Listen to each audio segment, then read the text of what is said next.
Good afternoon and welcome to our February 6th already, February 6th, 2023 Public Works meeting. With me, I have Councilmember Marley Larimer, Councilmember Seth Winter-Core. I'm Councilmember Brenda Fincher, Chair of the committee. We also have Chad Barron, our variable Director of Public Works, and keeping notes today, we have Karen Bays. Welcome, Karen. So, are there any changes to the agenda? No changes. In that case, we are ready for a motion. Chair, I move to accept the minutes dated January 9th, 2023. Second. It has been moved and seconded to accept the January 9th minutes as written. All in favor? Aye. Motion passes. We are on to Tony Donati, who's going to tell us about the 2023 Recycling Events and Goods Services Agreement. Hi, thank you for having me this afternoon. I appreciate the opportunity here. My name is Tony Donati. I'm the Conservation Coordinator here in the Public Works Department. As you're aware, the city hosts a number of residential recycling events each year, and to do so, we must hire a vendor to fully staff, implement, and contract with recycle vendors.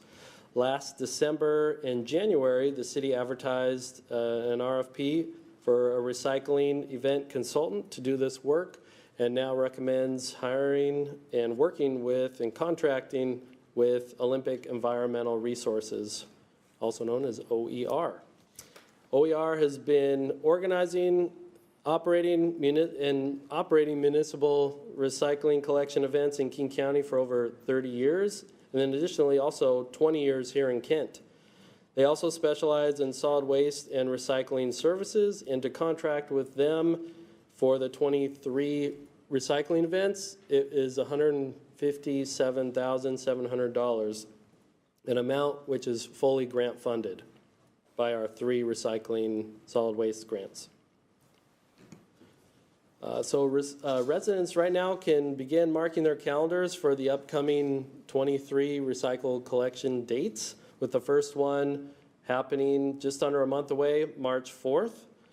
And they can go to our website too, kentwa.gov/talkingtrash. Additionally, we are finalizing the event flyer right now, and residents should be ready to see those in the mailbox at the end of this month. The mini events, those are back. We're in our 3rd year of doing the mini events, and you may notice that in the past we had 8 per year, and this year we're actually going down to 4, but that's a good thing. The mini events have been gained in popularity, and they're very much established right now. The communications team here has done a really good job promoting them through the mayor's emails, through social media. People know about them, and they're a thing now, which is great. What we found is that even though more and more people are attending, what we end up doing is we watered down the events for the vendors. So they're seeing less material, although more people were coming. So we did a data analysis, we determined less was more in this instance, and then the residents can save up their materials and still bring them to the remaining 7 events that we're going to hold throughout the year. So it's going to be a really good thing. Residents want to, again, check the website for all full details, but this is a good list of what they can bring. Again, these are free events to the public, so we want you to come here instead of dumping anything off on the side of the road. Free to come here to drop off your refrigerators, your AC units, your typical scrap metal, styrofoam tires, textiles as well. New this year in our mini events only, we're accepting TVs, even your old CRT box Nice. TVs as well, and monitors too. So that's going to be really good. Paint we introduced last year, paint recycling, that was really popular. We're bringing those back for all 4 mini events this year, so that's going to be really good too. People can also, they don't have to wait for these mini events for paint recycling. You can recycle them all throughout the year, just by going to paintcare.org and find, we have about 4 locations right here in Kent where people can bring those. So Anyway, yep, these are the big events coming up here for the year. We're excited about it. Again, people can expect the flyer to come at the end of the month. And if they have any questions, they can email me or visit our website. And with that, I'll take any questions. Questions, comments? Nope, no questions. Look forward to them. I'm very appreciative of these, especially since they're not a cost to us, that the grants are paying for this. And it's a good time for people to get those hard-to-recycle items out free of charge, very convenient. So I hope people continue taking advantage of these. Also help beautify the city instead of leaving it along the side of the road, and not to mention the environmental damage that some of these also cause. Exactly. Well, if that is it, we are ready for a motion. Chair, I move to authorize the mayor to sign the goods and services agreement with Olympic Environmental Resources, Inc. in the amount of $157,700 for operating the 2023 residential recycling collection events, subject to final terms and conditions acceptable to the Public Works Director and City Attorney. Second. It's been moved and seconded. All in favor? Aye. Motion is passed, so that was for OER, Olympic Environmental Resources, Goods and Services Agreement, $157,700, and we are going to have more recycling events. Hey, thank you. Thank you. Now, Rowena. Rowena Valencia-Gica? Gica. Washington State Salmon Recovery Funding Board. Great. Actually, Chair Fincher, we have a stand-in. Okay. Rowena's here, but didn't however, answer yeah, Christina Neff is here. She's, and Christina, I'm going to mess up your official title, so I'll let you provide it. Well, hello, everyone. My name is Christina Neff, and I'm the new senior biologist with Public Works and Environmental. And I'm here to discuss the Boeing Levee Setback Habitat Rehabilitation Project and to request authorization to apply for the Washington State Salmon Recovery Funding Board grant for the project. So even with improvements along the Green River made to habitat recently, there's been a continuing population decline in salmon. And it was identified in the 2021 Salmon Habitat Plan for the watershed that one of the issues for salmon is the limited areas of low-velocity habitat, which are especially needed for rearing juvenile fish. So during lower flows, those low-velocity areas can be disconnected from the main stem. And during high flows, juvenile fish can be flushed downstream earlier because they're unable to reach the limited areas that do exist, and this reduces their chances of survival. And with the existing levee system, off-channel habitat that could provide this refuge has been disconnected, and the opportunities for new habitat to form naturally has been limited. So the Boeing Levee Setback Habitat Project was included in the 2021 Salmon Habitat Plan as a Tier 2 project. And if you can see in this photo, which it's looking south towards 212th Street, the Boeing levee is on the left. There's some trees, but much of the levee is just covered with grass and blackberries, and it has steep banks. And the levee in this area was set back from the river from its previous location, which was right at the top of the bank, and which is where Russell Road has now also been removed. So there's several goals that need to be balanced with this project. With the setback of the levee, there's space available between the river and the levee to excavate material out of the floodplain and provide some additional flood protection, and also incorporate habitat features to improve conditions for salmon. We can reduce temperature loading in the Green River by increasing shade along the riverbanks. And there's the Green River Trail and a secondary trail that pass through the area, so balancing the needs of the flood protection and habitat with that recreational use that exists is important to the design. So to meet those goals, the project will excavate low benches and alcoves. The excavation increases flood capacity and the amount of habitat that's available for fish. And several project features enhance habitat for salmon, but particular focus will be placed on areas needed for rearing. Alcoves create protected low-velocity habitat that's used by rearing salmon. And planting native trees and shrubs increases the shade to reduce river temperatures, provide nutrients, and provide future large woody debris. The project will install some large woody debris, creating the habitat for fish and helping to stabilize the bank. And then the new riparian vegetation provides shade to the river, but also for trail users in the area, and maintaining the views from the trail and safety along the trail will be considered in the design. So this is the project location. It's between South 200th Street and South 212th Street. It's on the east bank of the river, and it's approximately 0.8 miles of riparian habitat. The improvements would occur south of the Three Friends fishing hole, river access, and the parking areas. And there's a conceptual plan shown here that's an earlier version of the improvements considered with other funding and design constraints. But it gives you an idea of the width of the riparian area available next to the river and between the levee that's available and isn't the opportunity.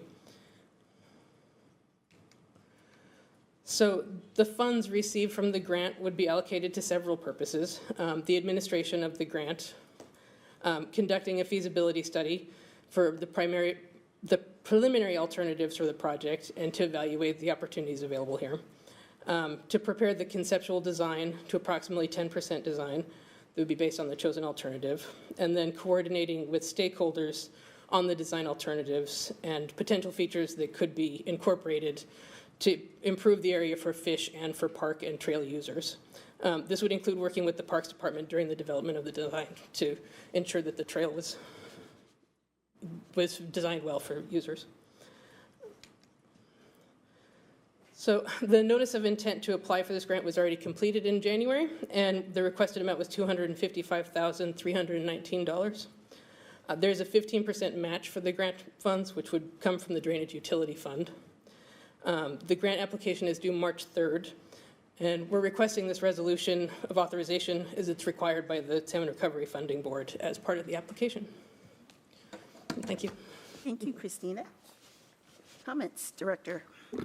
Thank you. Yeah, this is the one Mike McTutis talked about this at the last meeting where we wanted to bring it as an information only to see if we could, if the committee was interested in moving forward with the resolution, should go on to council.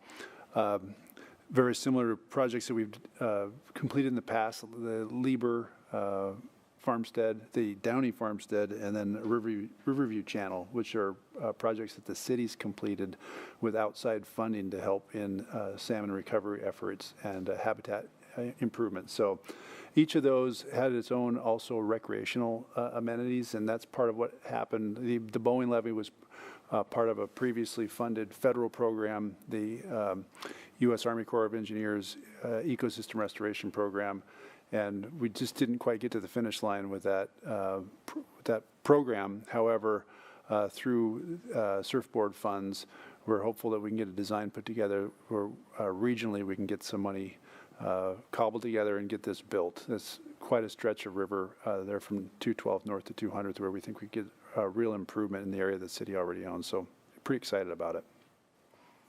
Thank you. Comments, questions?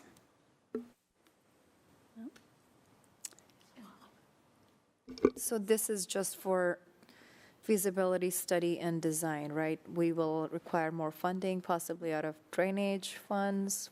I mean, collabing with our other jurisdictions. How are we funding to actually build? Yeah, so this will get us to the point where we could start applying for more grant funds to complete the full design and construction later. And very similar, Downey Farmstead, I don't have the exact dollar amount, but I'll just say compared to the project cost, very few funds came from the city. Almost all of it was state money. So I think it was 10% of the design, you said? Yeah, that's 10% design. Okay, with that, we are ready for a motion. Great. Chair, I move to adopt a resolution authorizing the submission of an application for grant funding from the Washington State Salmon Recovery Funding Board in the amount of $255,319 for the Boeing Levee Setback Habitat Rehabilitation Project. Second. It has been moved and seconded. All in favor? Aye. Aye. Motion is passed to be able to adopt the resolution so that we can put in the application for that grant funding. Thank you very much. Okay, that means we are on to David Paine and the Puget Sound Regional Council grant for Meet Me on Meeker, Thompson Avenue to Interurban Trail. Good afternoon, committee members. David Paine, Transportation Planner for the Kent Public Works, here tonight to present on the grant acceptance and the award, and recommending the authorization for the grants. If you'll remember the January presentation to the whole council committee, we were talking about the Puget Sound Regional Council's PSRC 2022 awards. So there are two award recommendations to accept this evening. One, a regional competition, and one representing a regional competition and one representing a countywide competition applied for last year. They're represented on the map by the two green lines as we continue to light up our transportation improvement program with funding. And as a gentle reminder for those watching at home, these applications for grants from the City of Kent for these large projects typically come from our transportation improvement program. And there's a link down at the bottom of the screen. If you can click on that, you can also use the scan code on the upper right-hand corner. We're looking forward to bringing back the recommendation for the next tier of transportation improvement programs to this committee in approximately 1 month to open that up for public comment and recommendation. So the first of the two grants is for the Meet Me on Meeker project from Thompson to the Interurban Trail. So this represents a grant of $4.7 million, which would be met by a local match of $1.3 million. As we presented in January, this really represents a very significant grant, both for the City of Kent, but also for the region as part of the regional Federal Highway Administration competition administered by the Puget Sound Regional Council. This grant will provide a two-way bike lane facility on West Meeker Street through the project limits, enhanced pedestrian crossings, as well as a compact roundabout represented on the illustration at the intersection of West Meeker and North Lincoln Avenue. This project will follow the Meet Me on Meeker standards approved by this council and adopted by the City of Kent in 2016.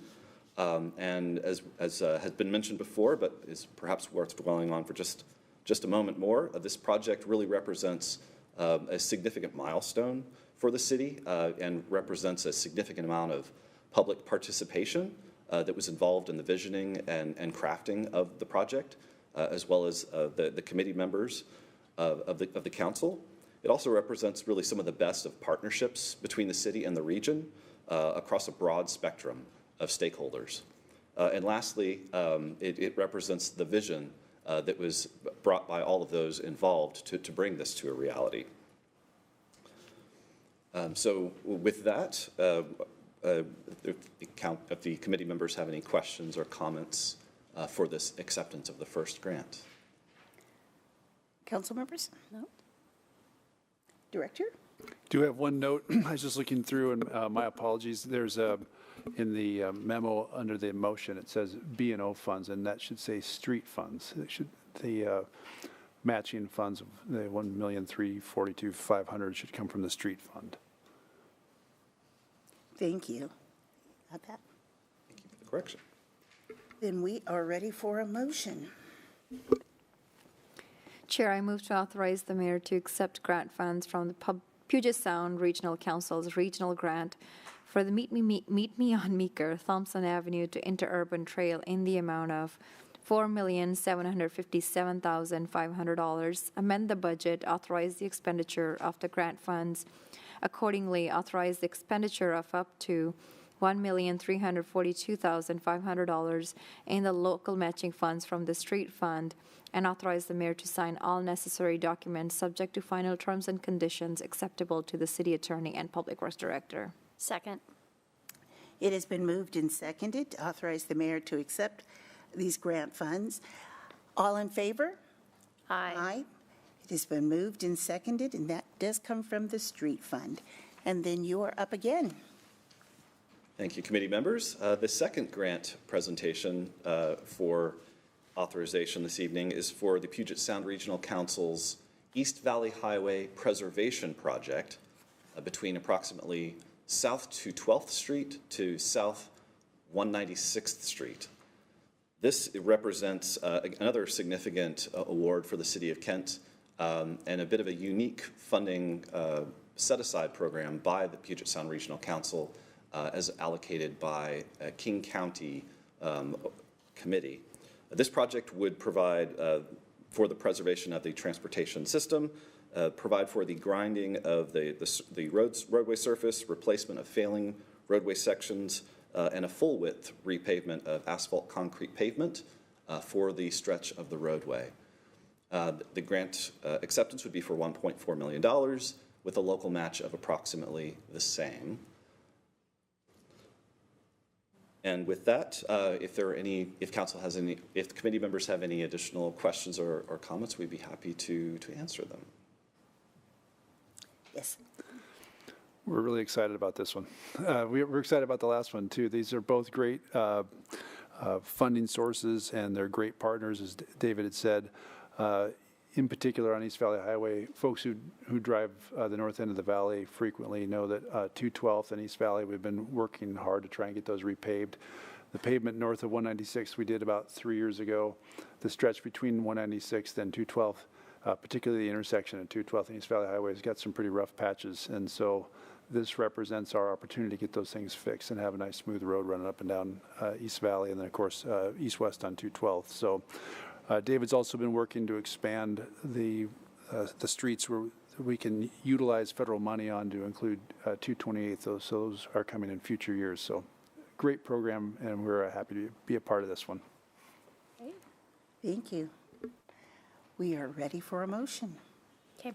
Chair, I move to authorize the mayor to sign agreements with the Washington State Department of Transportation to accept federal grant funds for the East Valley Highway Preservation, 84th Avenue South from South 212th Street to South 196th Street project in the amount of $1.4 million, amend the budget, authorize the expenditures of the grant funds accordingly, authorize expenditures of up to $1,445,000 in local matching funds from the street fund, and authorize the mayor to sign all necessary documents to complete the project, subject to the final terms and conditions acceptable to the city attorney and public works director. Second. It has been moved and seconded to authorize the mayor to accept these funds with the expenditures noted. All in favor? Aye. Motion is passed. Thank you very much. Thank you. We're going to get some money done, and I love getting money from other sources. And now we are on to Erik Preston, who is going to tell us about some speed limit changes and some neighborhood parking. Yes, good afternoon, members of the committee. I'm Erik Preston, your city traffic engineer.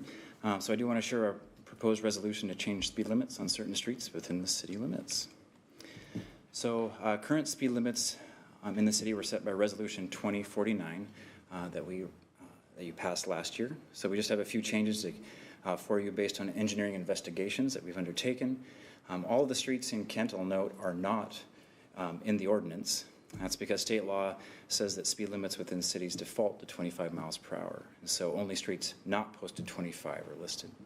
The authority of setting speed limits is given to the city traffic engineer through the city's adoption of the Model Traffic Ordinance in Chapter 9.36 of the Kent City Code. The type of revisions in this resolution are primarily based on engineering and traffic investigations, but in different ways. One of them is from WashDOT, from a WashDOT request based on their own studies, and the rest are from our own in-house studies that we've conducted. So let's take a look.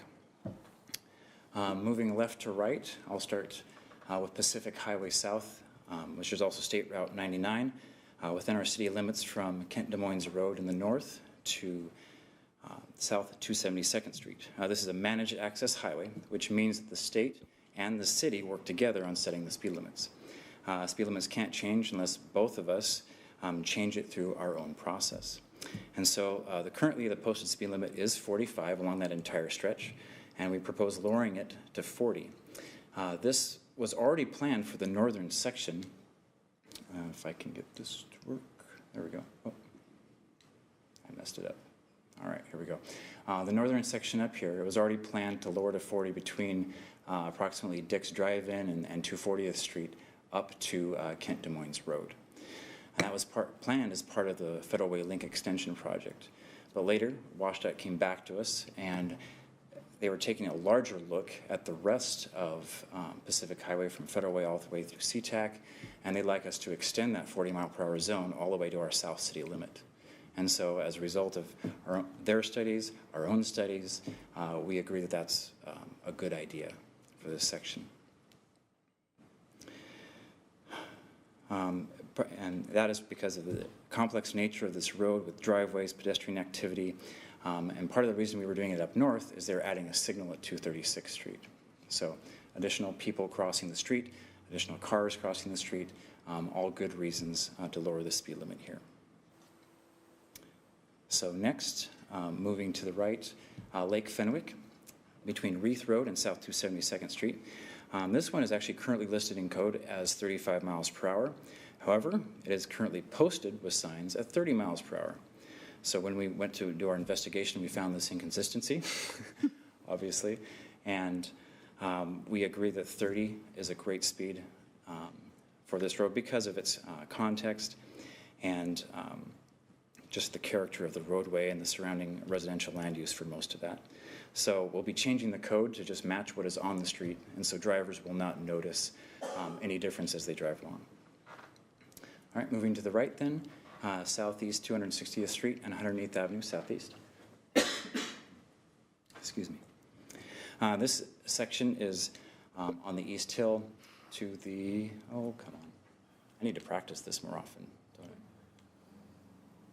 I'm sorry. Hopefully you can see there, the blue line on the right of your screen. This is currently posted at 35 miles per hour, runs north of Target and Home Depot. It runs from 97th Place South all the way to Kent Kingley Road. And so currently, that section to the west, 97th Place South, is posted at 30, but this section is at 35. So we propose lowering it to 30. Due to the context, we have high-density housing on both sides of the road in some places, heavy commercial activity in and out of driveways, and so that's our recommendation there. If you move just to the south, the green line, which is Southeast 264th Street between 104th and 108th, this section is also currently posted at 35.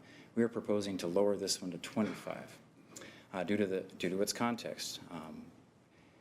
Throughout the recent past, we've had a lot of significant residential development in the area, as well as increased pedestrian activity going between those residences and the Target and Home Depot commercial areas that are nearby. So those are the proposals. I'm happy and available for questions.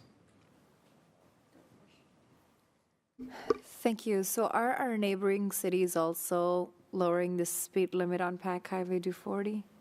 That is WashDOT's request. So okay.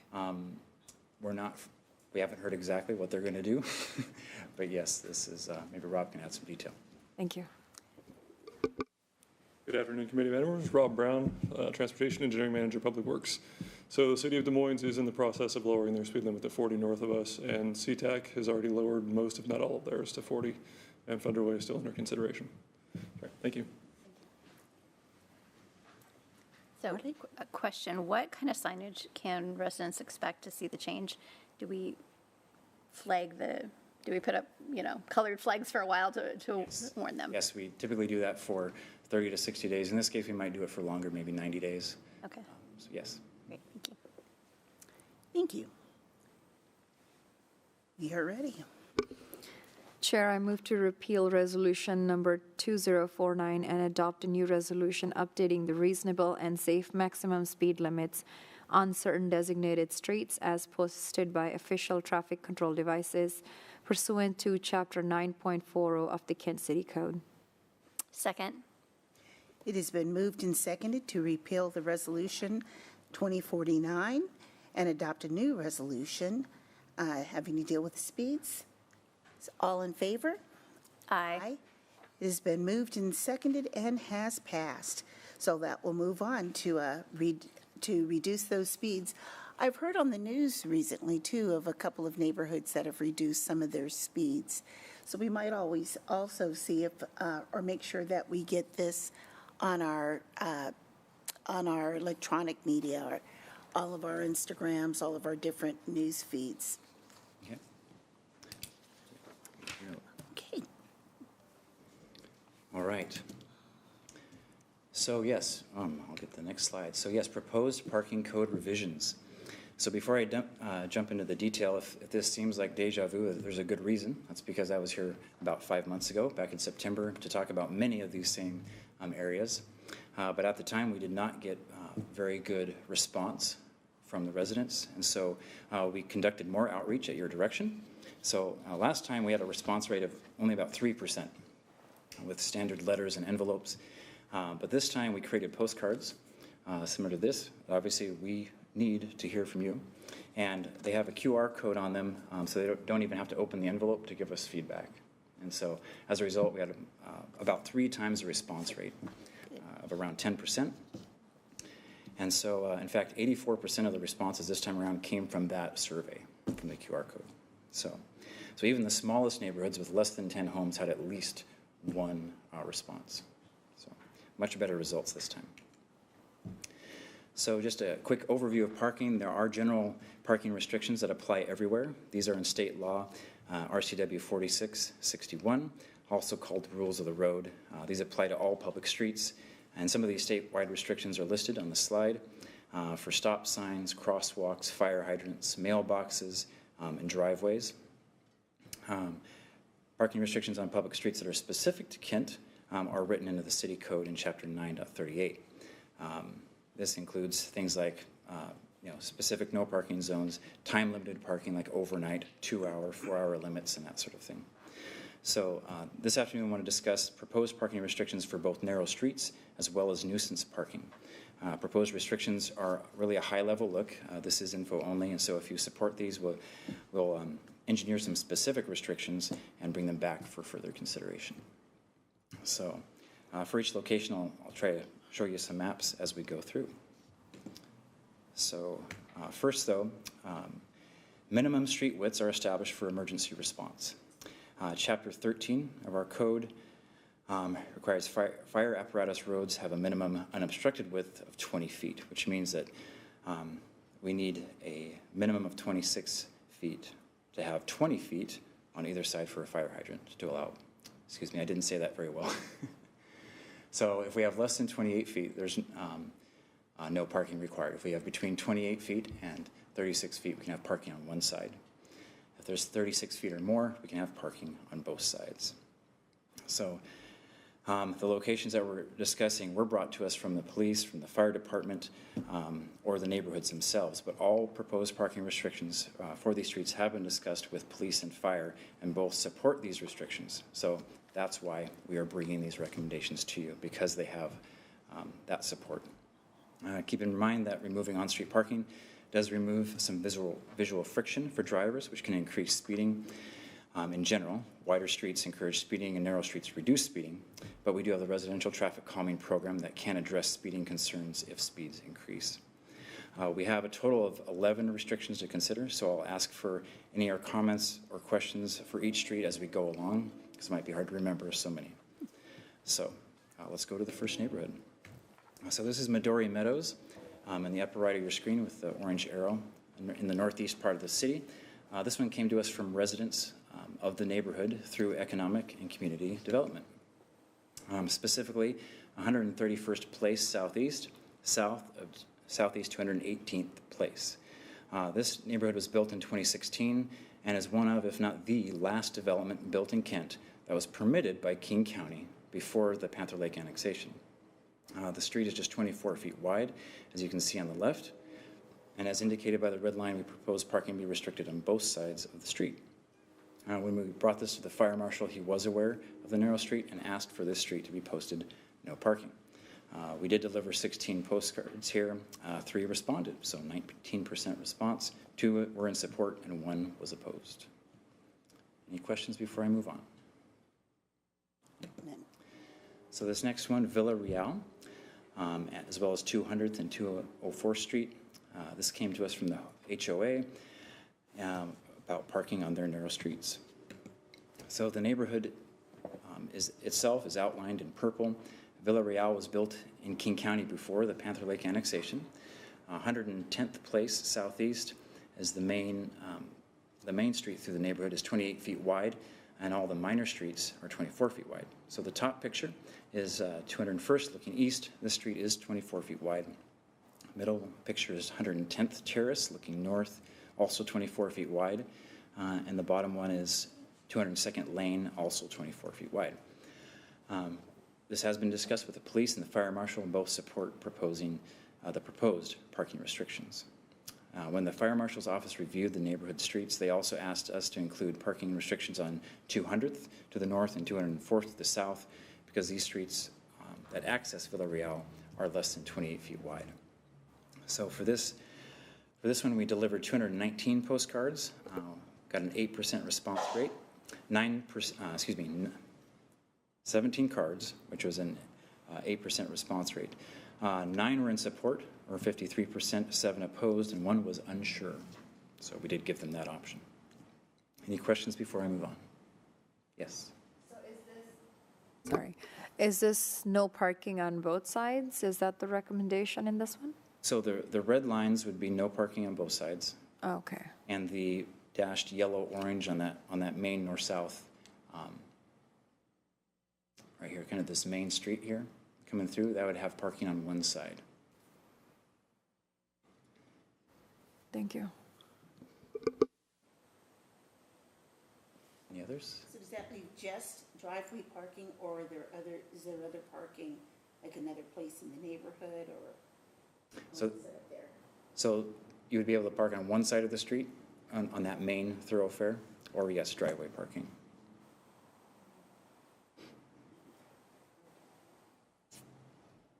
Questions? Okay, please continue. Okay. So this is the ridge at Panther Lake and the plateau at Panther Lake, neighboring developments in the northeast corner of the city. They share a homeowners association management company, and they came to us together on this one. So this one was also built in King County before the Panther Lake annexation. The 2 main streets that go through the neighborhood are 28 feet wide, but all the minor streets are 24 feet wide. So there are currently no parking restrictions in the code for these neighborhoods. Pictures were taken this last September, which approximates the parking on nights and weekends, and you can see on 113th, looking north, the street is 24 feet wide, and with people parking on both sides, it only leaves approximately 11 feet to pass. The bottom picture of 113th Place, looking north, that street is 28 feet wide, and parking is proposed on the west side only. This has been discussed with the police and fire marshal. Both support the proposed restrictions, and the staff have met with the HOA representatives from both neighborhoods to discuss. So this one we had 223 postcards. We had 25 responses, an 11% rate, 10 supported, 11 opposed, and 4 were unsure or had mixed feelings. Any questions before I move on? Thank you, Eric.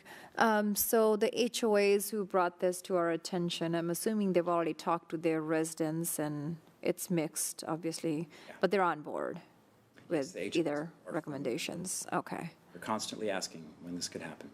okay, thank you. I mean, the first one we looked at, the first neighborhood, I've been there, and it's very narrow, but the neighbors, they don't have a lot of space to park their cars, so I'm wondering where they will be parking their vehicles if there's no space in that neighborhood at all. Not even to park their vehicles. Let me just go back to that real quick. So Villarreal, so we've had several conversations that actually predate Erik joining the city and joining our team. So Villarreal's HOA requirements do not allow the residents to park on the streets, and so that's part of their HOA. It's not something that the city enforces. So the residents aren't allowed to park on the streets already. So we're not taking that parking away from the residents. It would only be the people that would be visiting them. Midori is the one I was, Midori, yeah, yeah. And like Erik said, that one, yeah. this was the last development that was built in the city of Kent after we annexed the area. Well, and Midori has parking on 218th there. Yes. Yeah, on 2-8.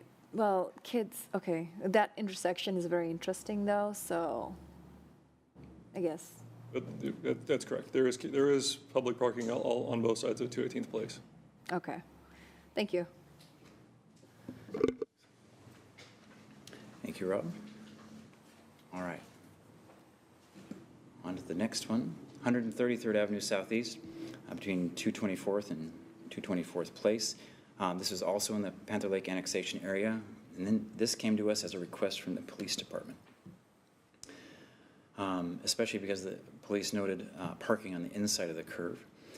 This short section of street is 28 feet wide, and so we can have parking on one side. We delivered 31 postcards with one response, which was in support. The streets surrounding that, they look the same width. Are they not, though? Are they actually wider? Within the neighborhood, like 224th Place and 133rd, yeah, they're this, about the same width, so they can park on one side on those streets. And 224th Street, just to the north, is wide enough. It is wide enough for parking on both sides, but I think we have some restrictions there. So but there is parking available there. A quick question, Eric. So we're only looking to move to one side, just in that small portion? Yes, just in that short section. Okay. And the inside of the corner and the west side of that street would be restricted. Okay, because I know the parents, when they're doing pickups, sometimes park on Southeast 224th, which is going to stay open. Yes. Okay, thank you. So I imagine that's probably for emergency vehicle mobility around that corner. Yeah, yep. That's why we need our 20-foot, yes, emergency access. All right, on to the next one. So Southeast 220th Street from 102nd to 103rd Place came to us from both police and fire. So this section of 220th is only a 20-foot paved street, and on its own meets the minimum width for emergency access. So we are proposing no parking at all in this segment. We sent 46 postcards. We had 3 responses. 1 was in support, 2 opposed. And yeah, any questions on this one? You can see the pictures there on the left, a very narrow street, especially when you get trucks parking there. Question, when we send those postcards and they have QR code, there are directions that they can access this in multiple languages? That is a good question. I'm just wondering about the response rates. And I also have a comment. I mean, if we're not getting a lot of responses back, do we have like a neighborhood program in that area, or HOA or somebody else we can reach out to get more of these residents engaged in conversation? I'm not sure. As well as the QR code, we do have email, phone number, all those sorts of things available on the postcard. Do you want to? Rob might want to add. Interrupt again. Great question. I think in this specific neighborhood, one of the reasons we didn't get very many responses is the number of driveways that are actually on 220th. Erik sent postcards to the residents that were in a certain radius, and most of the people we sent postcards to, their driveways and things are from the cul-de-sac you can see below that street. So there are only 2 or 3 residences that actually access from 220th. Everybody else, their driveways, that's the back of their lots, and they don't have any access. So. And the other neighborhoods the other streets that we're doing, as far as still wondering about the number of residents, seeing if there were any language problems. Did you say there is? I heard you say interesting question, but did it note that you could have it translated into other languages? I don't believe so. I think once you have the QR code to go to the webpage, I don't believe it's translated in other languages yet.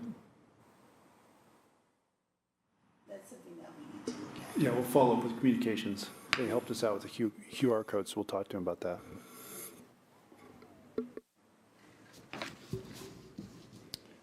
All right. Okay, I'll move on to the next one.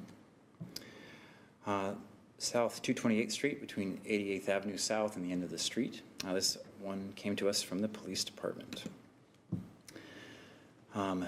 There's currently existing no parking signage, but it is not in city code. The street is 28 feet wide, but has a striped center line and shoulders. And the shoulders are not wide enough for parking. And in fact, the north shoulder is used by students walking to and from the school there. We have, in fact, it's not in this picture, but you can see it on Street View. On this one, 17 postcards were delivered with 2 responses received. Both were in opposition, but they had some recommendations. One was from the business owners, one of the business owners on the south side, who had wanted parking for his employees. The other was from a manager at the apartment complex who wanted some overflow parking. And so as a result, we've made a modification. So what you see in the top map is what we sent out, but on the bottom is what we're looking to propose. The areas in red would be no parking anytime. The areas in yellow would be a time-limited parking of some sort. At the moment, we're proposing no parking overnight, 10 p.m. to 6 a.m. So we will take this back to, we'll work with the business owners, work with the apartments and see if that would meet their, their comments. The request came from PD or from fire? This one was from PD, the police. So there's going to be a time that people will be able to park there. Mm-hmm. And what happens if PD needs to get through then? Are they able to get through now? They just have to slow down? Or? So no, the parking that we would allow would be on the shoulder, on the gravel shoulders. It's kind of hard, but maybe in the, you can kind of see it in the top picture. If I can.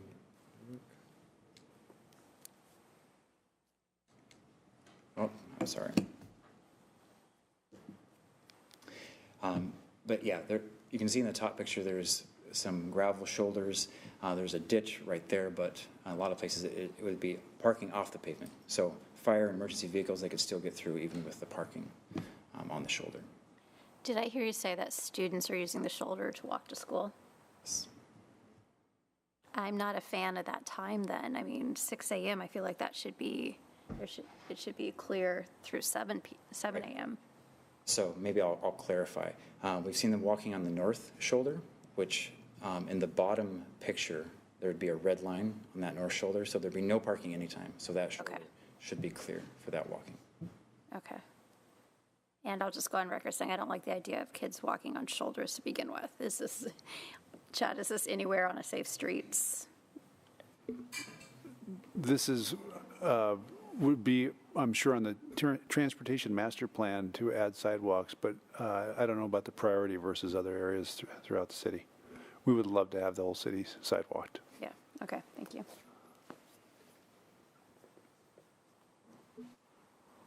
So, oh yeah, sorry, already covered my notes. Any other questions?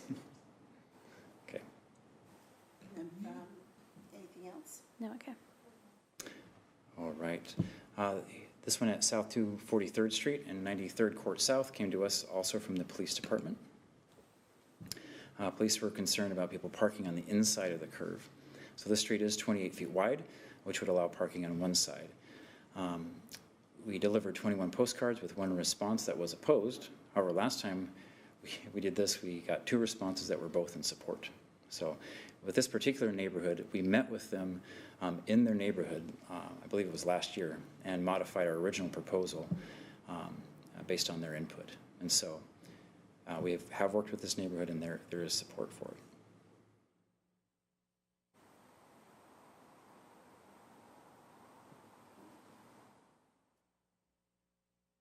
Any questions before I move on? Okay. This next one at 92nd Avenue South and South 222nd Street came to us from the fire department. People parking on the inside of the curve and any parking on the street intrudes into the fire lane. So both of these streets are only 20 feet wide, and so we are proposing no parking as shown by the red lines on each side of the street. And you see the picture at the bottom was taken recently by a resident because currently some people are parking even on both sides of this very narrow street. So we delivered 15 postcards, received 4 responses, and all of them were in support.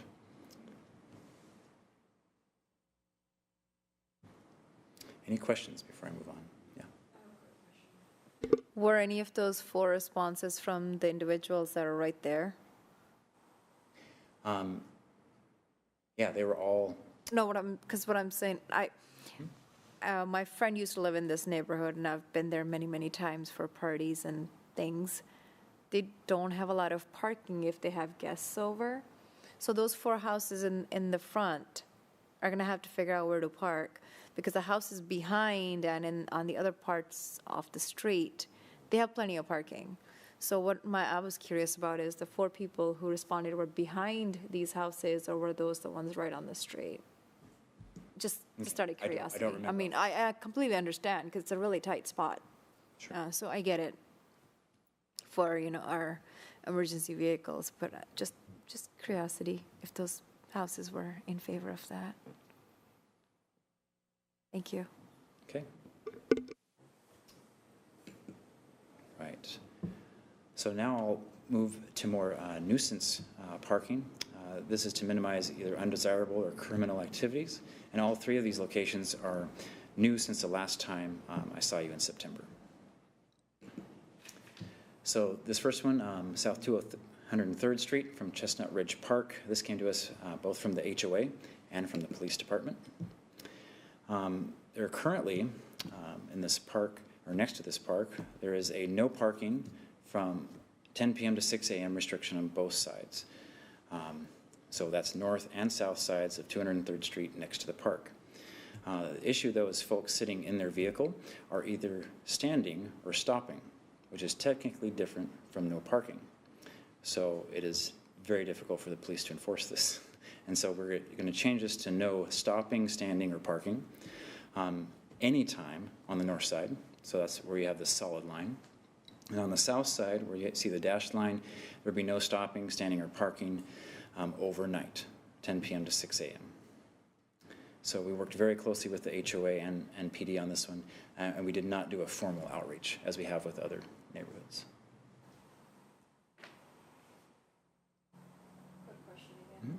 Sure. Thank you, Erik, for being so gracious with my questions.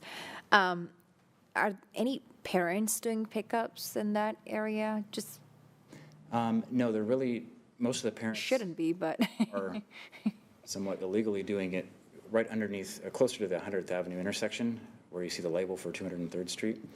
They're doing it there, and they're doing it along 100th. okay. So. Thank you.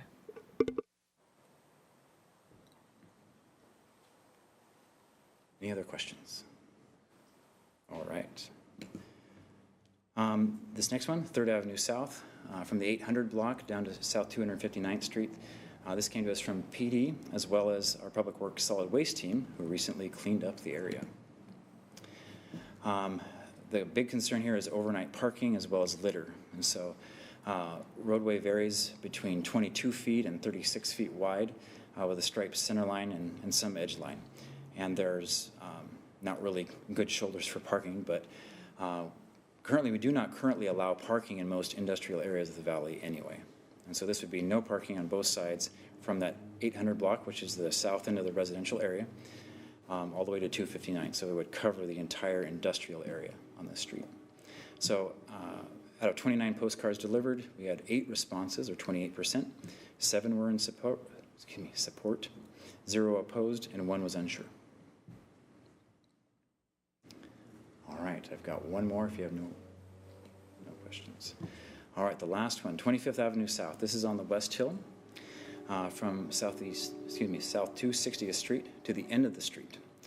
This came to us as a request from the police department as well as our Public Works Solid Waste team, who recently cleaned up this area as well. So it's a dead-end street south of 260th. Concerns are overnight parking and littering. In our outreach, we propose no parking on both sides for all hours, but the north end of the street, where you see the dash line, is 22 feet wide with gravel shoulders. So we've proposed no parking overnight between 10 p.m. and 6 a.m., which is that dashed line. On the south end of the street, it's only 20 feet wide with no shoulders for parking, so the solid red line would be no parking at all. Out of 8 postcards delivered, we had 1 response that was in support. So I'm available for questions.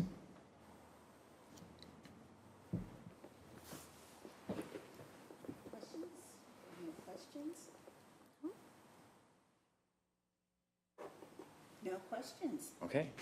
Would you mind waiting? We do have one of these streets. There's a resident who has a comment after the next item. So instead of doing that now, just to wait for that traffic calming and then just in case there's anything that you have to add or information that I want to be sure that you hear it. Sure. Okay. Thank you very much.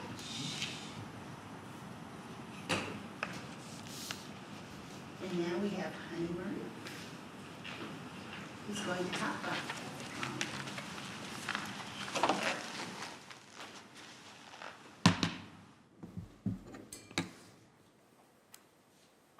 Hello everyone, my name is Maria. I'm a transportation engineer in the Public Works.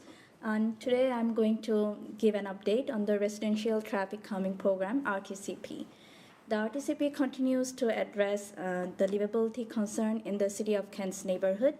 It gives the residents a formal process to bring in their concern about speeding and cut-through traffic issues on the residential streets to the attention of the city. This slide shows the number of requests we received since January 2018. Last year in 2022, we have received 24 requests. This year, we received 1 request so far. We typically receive more requests in the spring and summertime when people are outside or their windows are open so they can see and hear. This is the map of all 160 requests we received since January 2018.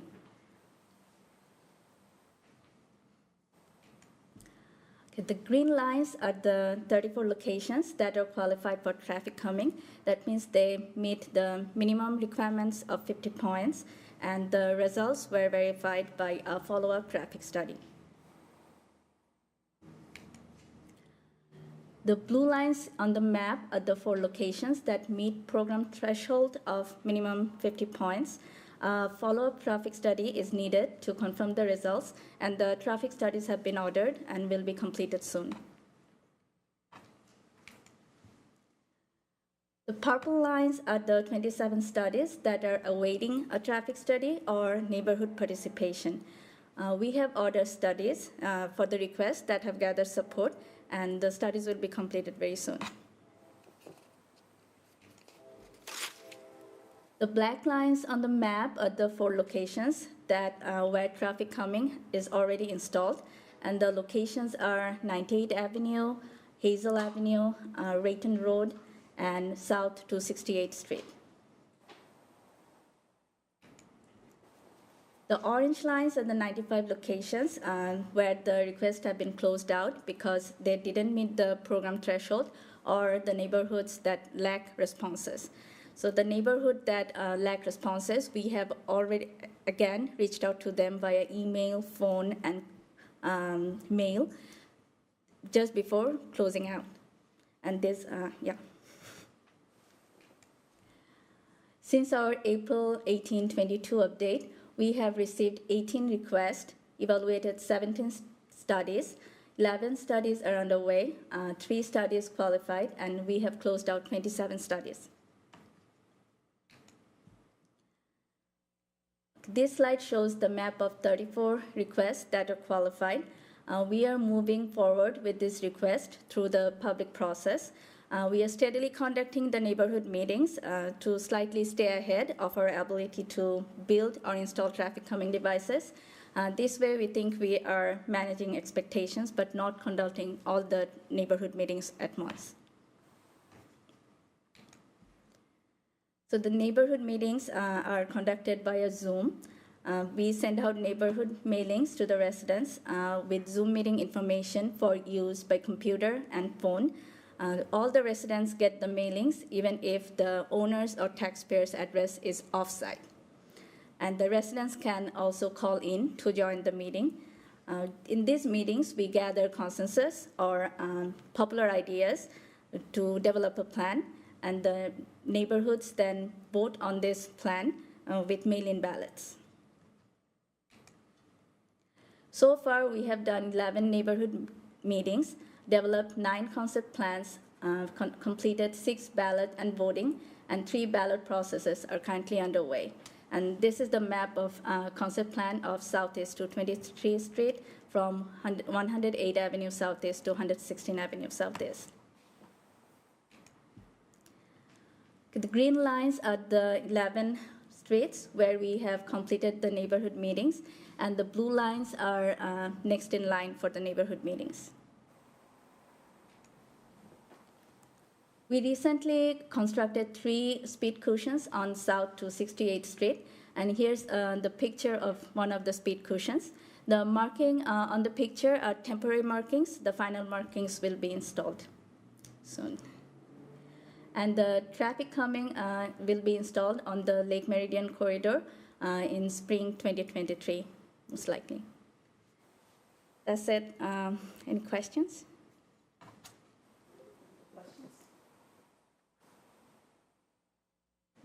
Thank you, Maria.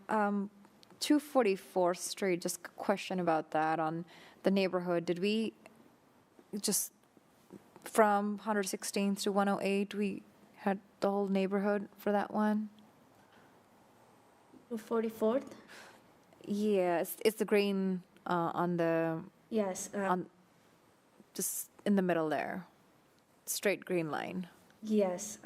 We have been. Is that for the sidewalks, Chad, or? Because that's what that neighborhood usually complains about. We have had a number of requests for sidewalks in that neighborhood, but this, I think, was a separate study for speeds, correct, Maria? Or Erik? 44th. Traffic calming, that makes sense. Yeah. These are requests specifically for traffic calming. Yeah, for cushions or, okay, thank you. Yes.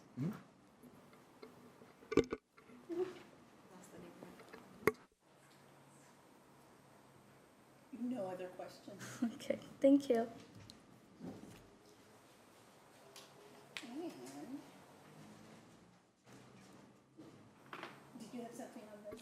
Yeah, brief comment on this. This is, council set aside funding in the solid waste utility tax monies which funds upkeep of residential streets of $150,000 a year for residential traffic calming.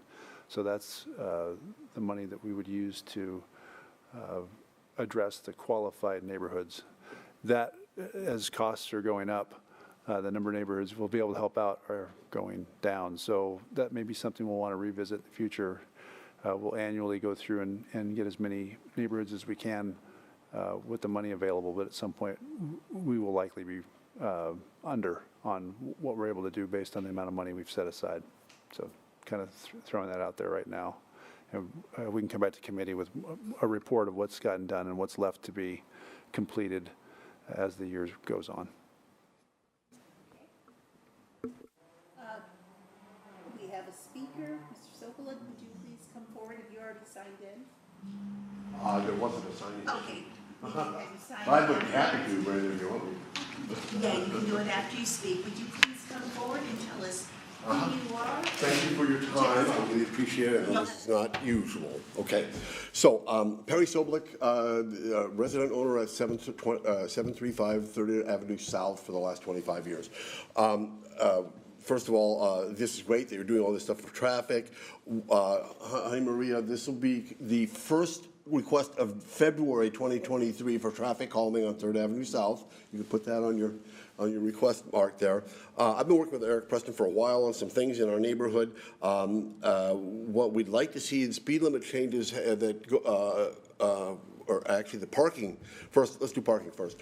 First of all, the request for parking changes in our neighborhood, I addressed the council as a whole last month. I talked about Officer Ward having taken no less than 6 derelict vehicles off of that industrial area of 3rd Avenue South. Some of them hadn't been licensed in over 2 years. Some of them had been remaining in place for over 3 months. So we're certainly happy that I can speak on behalf of many of my neighbors, including Watson Manor, which Brenda's familiar with, which has a number of children in it. We need that in place. So I really want to speak in support of the no parking zone to create in the 800 block to 259th of 3rd Avenue South. That's going to be important for us. Traffic calming, is something also that we need on 3rd Avenue South. Last September, Erik Preston put out survey data, tubes, whatever like that. He recorded one vehicle going down my 25-mile-an-hour street at 85.5 miles an hour. I've got over 20 kids on this street. Something's going to happen bad. Okay, so we really, in my entire neighborhood on 3rd Avenue South, we are really, really looking forward to working with the city and encouraging as much as you can do to help calm the traffic, as well as help get rid of nuisance parking, because the nuisance parking leaves a lot of garbage. The city crews, Mike Houlihan's crews have been out numerous times to clean up garbage left by overnight campers, or in some cases multi-week, month campers. So the city's response so far has been fabulous. I can't say enough about how Bill Thomas and Mike Houlihan and that crew has done to help keep the garbage down and the vermin and et cetera. But as you know, it's a safety issue as far as we're concerned. We're only a block and a half from the horseshoe and the river anyway, so we already have, you know, possums and raccoons and rats, you know. So yeah, that ordinance would do us a lot of good. And I really would appreciate your considerations along those lines, and if you can advance that to the council at large, I'd appreciate it. One last really quick thing. This is our 10th anniversary, ladies and gentlemen. Brenda knows what I'm talking about. I started working 10 years ago to try to eliminate heavy truck traffic in the residential part of our street, okay? We have not been able to get an ordinance formulated and you know, advanced to the council at large. But we don't need, our street is 2/3 residential, 1/3 industrial. There is no way to say how important it is to eliminate heavy truck traffic on the residential part of our street. We're unique, I know that, but this could happen to any street in the city of Kent. There is no ordinance that precludes heavy truck traffic in residential neighborhoods. And I'd like to see the council take that up again now, 10 years later. I actually presented the council, or this committee before, with 2 petitions from my neighborhood so far. And so I'd like to see us think a little bit more seriously about that. Thank you so much for your time. Appreciate it. We, in my neighborhood, all want traffic calming and good stuff to happen, okay? Thank you. With that, the meeting is adjourned.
Requirements, we were required to engage in a request for qualifications process, which we conducted in October last year.